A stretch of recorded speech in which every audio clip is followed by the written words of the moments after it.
Welcome to the Deep Dive.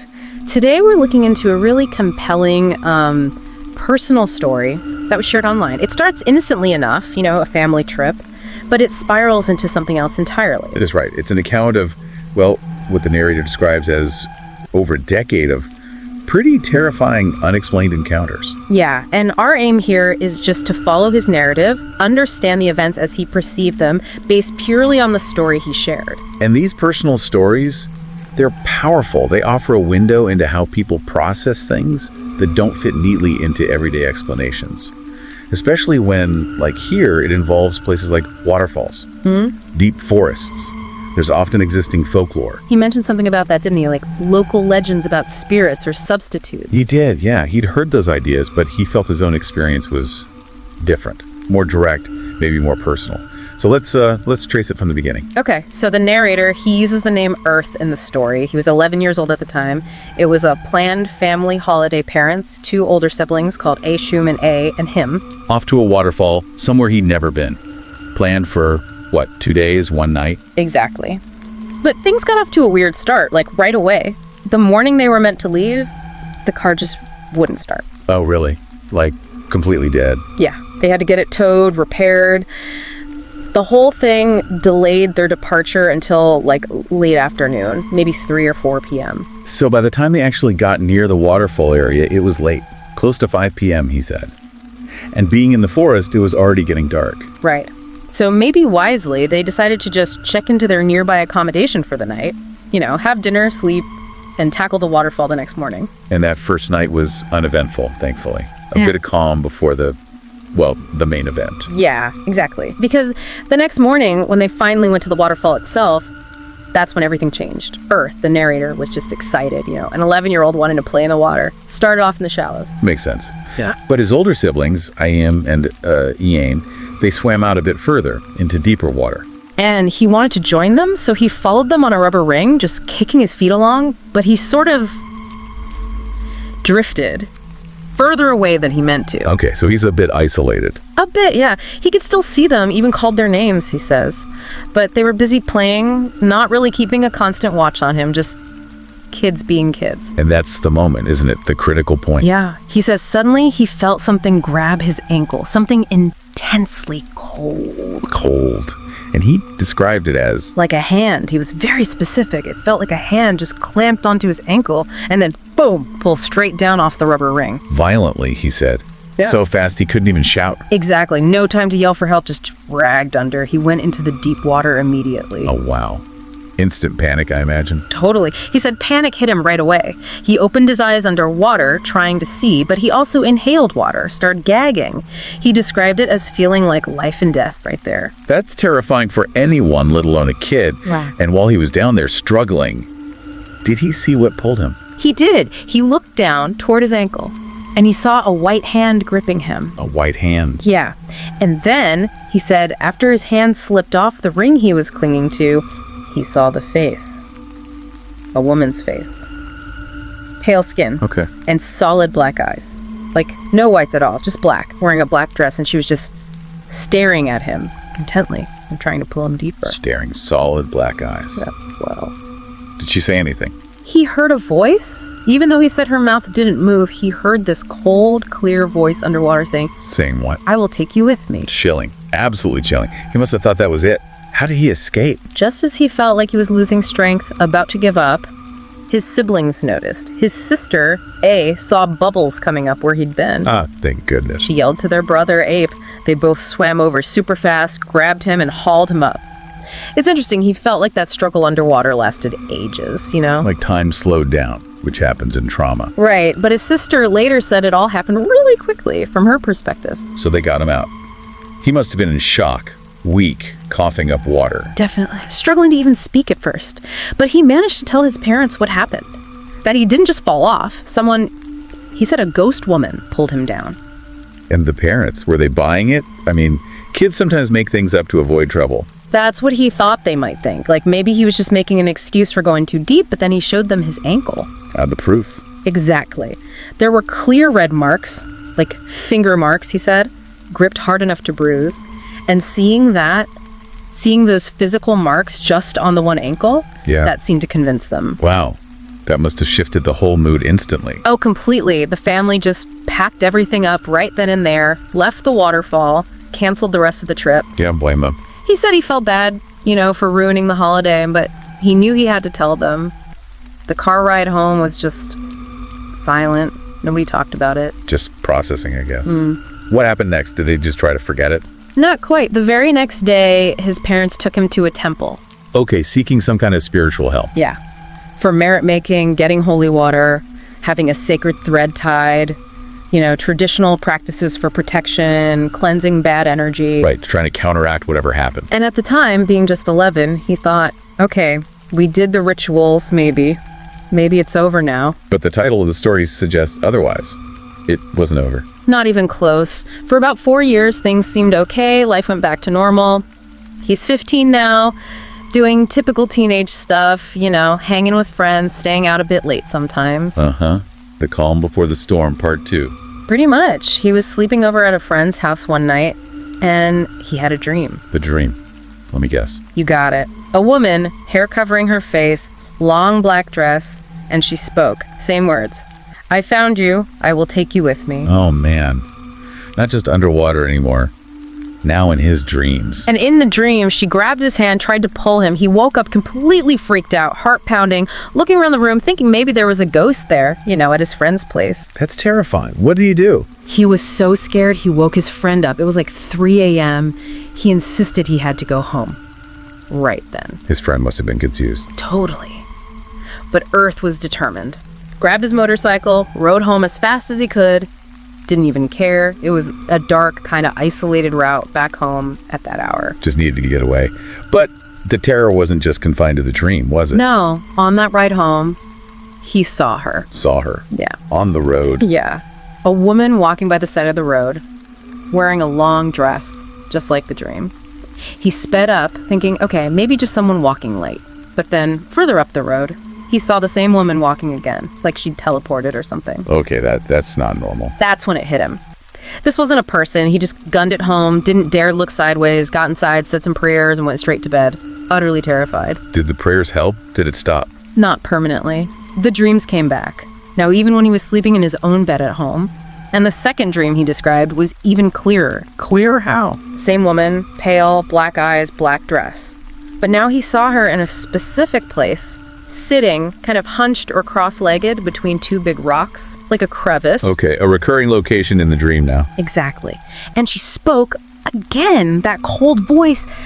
I will take you with me. You must come with me. You've been running from me for years. And running for years. Acknowledging the time gap. Yeah. He tried to run away in the dream, but instead of her voice, he heard this sharp laughter, woke up totally drenched in sweat, feeling physically exhausted, like he'd actually been running for his life. That physical exhaustion after a dream is unsettling. Did he tell anyone? He went straight to his mom, woke up around 6 a.m., still terrified, and just poured it all out the dream at his friends, seeing the figure on the road, this latest, really intense dream at home. He was convinced this ghost was following him. And his mom's reaction? She listened. She asked if maybe he'd done something, accidentally provoked something. He insisted, no, nothing unusual. So his mom started thinking maybe it was some kind of persistent bad luck or like a spiritual ailment. She mentioned a term, lomped lompat. Ah, yeah, that's a folk concept. Sort of like being afflicted by unseen negative forces or misfortune you encounter. Right. So, what do? Back to the temple. Makes sense, following their beliefs. More merit, more holy water, more blessings. And again, like before, it seemed to work for a while. The dreams stopped again. So there's this pattern emerging. Incident, haunting, ritual, temporary relief. Exactly. And he got another period of quiet. Life moved on again. He grew up, finished school, and around 18, he moved to Bangkok for work. Starting a new chapter? Hoping, maybe, distance would help. Maybe. But years later, while living and working in Bangkok, they came back. The dreams, still the same. Still the same, that recurring nightmare. Yeah. The woman between the rocks trying to pull him, saying, you come with me, I will take you. God, the persistence is horrifying.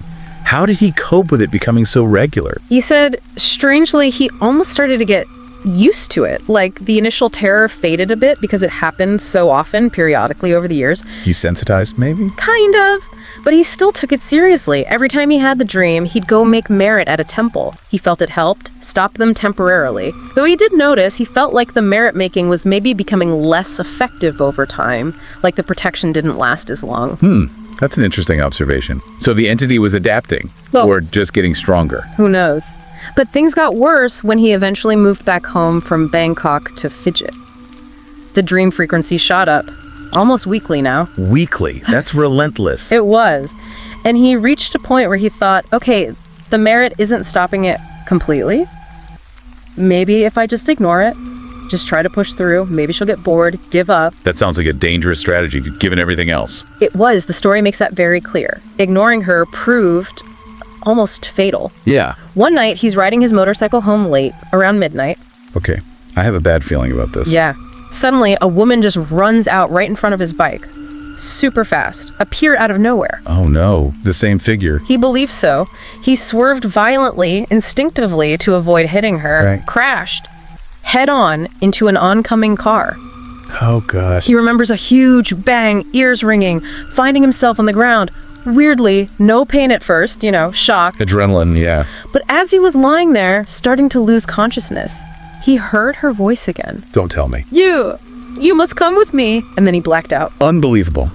Even at the point of what could have been death. He woke up in the hospital, badly injured, broken bones, couldn't move his arms or legs. Miraculously, though, no severe internal damage. He survived, but it was serious. He was hospitalized for weeks. And during that recovery time, did he connect the dots? He did, lying there, thinking. He became absolutely convinced the crash was linked to the waterfall. Over 10 years later, that the woman who ran out was the ghost. He told his mother this. Yeah. Told her his realization this wasn't just random bad luck, it was her. The ghost from the drowning incident caused this accident. His poor mother. She must have been horrified to hear it was all connected back to that childhood trauma. Completely shocked, he said, and determined. Once he was out of the hospital, she decided they needed serious intervention. The most powerful help they could find. So more rituals, but maybe more intense this time. Way more intense. After he left the hospital, she took him to several famous, well-respected temples. They did everything. More merit-making, sure, but also extensive holy water bathing rituals for cleansing and something called Sador Crow. Sador Crow, the coffin ceremony, right? That's a pretty significant ritual. Exactly. Symbolically lying in or near a coffin to sort of cheat death, reset bad karma, avert major disaster. It's about a symbolic death and rebirth. They weren't messing around. They really pulled out all the stops trying to break this cycle. Did he feel it worked? He seemed to. While recovering at home after all these ceremonies, he said the dreams stopped. He started healing physically, getting stronger. He planned to go back to work in Bangkok, and his mother was going to go with him, maybe for support. Okay, so maybe, finally, after the accident and the intensive rituals, peace. He thought so. He moved back to Bangkok. But the dreams came back. Oh, come on, after all that. Yeah, but this time, the dream was different. Weird. Different how? The woman was still there, in that same spot between the rocks, sitting, hugging her knees. But she wasn't looking at him, wasn't saying, "I will take you." Her face was just blank, like she was lost, or maybe couldn't quite reach him anymore. Huh. That is different. Less aggressive. Almost. Confused. That's how he described it. And seeing her like that, not threatening him, he actually felt relief. He thought, okay, maybe this is it. Maybe the rituals worked in a different way. Maybe she can't get to me now. Maybe it's finally over for me. But the story has another twist, doesn't it? It didn't just end there. No, because about a year after he'd returned to Bangkok, feeling this sense of relief, he got terrible news. It was about his older sister, A. The sister who helped pull him out of the water. That's the one. She'd moved to Chiang Mai up north, and she and her partner, D, had been in a really bad accident. Oh no. What happened? Initially on the phone, she just said they were driving down a mountain road. It was raining, slippery. They lost control and hit a tree, both badly hurt. Her partner had lung damage, needed surgery, and she suffered severe nerve damage, couldn't walk. That's awful. Just awful. He and his family went up to Chiang Mai to see her in the hospital, and that's when they got the full story, from both A and D. There was more to it than just slippery roads. Much more. They both said a woman ran out in front of the car. No, not again. D, the partner who was driving, described her. long hair over her face, long black dress, standing by the road in the pouring rain. He thought maybe she needed a ride, but then she just darted out. He slammed the brakes, swerved, hit the tree. And the sister A, did she see her too? She did. She confirmed seeing the woman standing by the road, not just once, but repeatedly as they drove down the mountain earlier. She hadn't mentioned it to Dee at the time. Okay, that's creepy enough. But there was more, right? Something about another figure. Yes. AC said when the car swerved and she was thrown forward, she felt or saw another woman, this one dressed in white, like a nun pulling her back. And in that split second, she grabbed Dee's arm, which apparently stopped him from being thrown out of the car and potentially off a cliff nearby. Wow. So a malevolent figure causing the crash and potentially a benevolent one intervening? That's complex. Incredibly. And then A's dropped another bombshell. She'd encountered the woman in black before the trip, just a week earlier. She'd been doing a short 3-day ordination, like a temporary nun retreat. A nun there warned her about weird noises, told her to keep windows shut. Another nun asked her to leave one open for air, though. Okay. That night, Aneej dreamt of the woman, long hair, black dress, saying, "I will take you instead." Instead, implying instead of her brother. That's how it sounds. A argued with her in the dream. Then the woman ran towards her hut in the dream. A woke up suddenly to knocking on the open window. Oh, God. She blinked, looked, and saw a pale face right outside the window. Then it vanished. So she'd already been targeted, or at least warned. It seems like it. So after hearing all this, Dee's description of the woman on the road, A's dream, the face at the window earth, the narrator asked them point blank, was the ghost pale?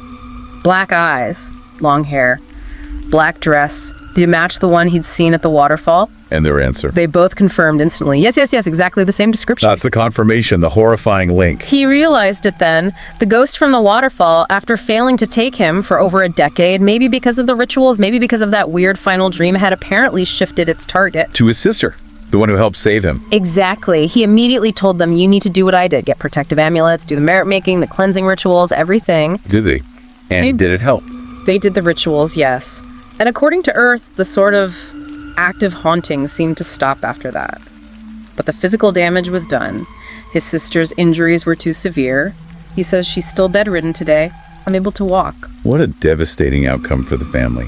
Even after the original target seemed to escape, the entity still claimed a victim, in a way. It's a truly harrowing narrative, and the narrator himself draws some conclusions or interpretations based on his beliefs. Like the sheer persistence of it all. Yeah. Over 10 years, just relentlessly focused on him initially. Right, and that question of why me? He leans towards a past life connection, you know?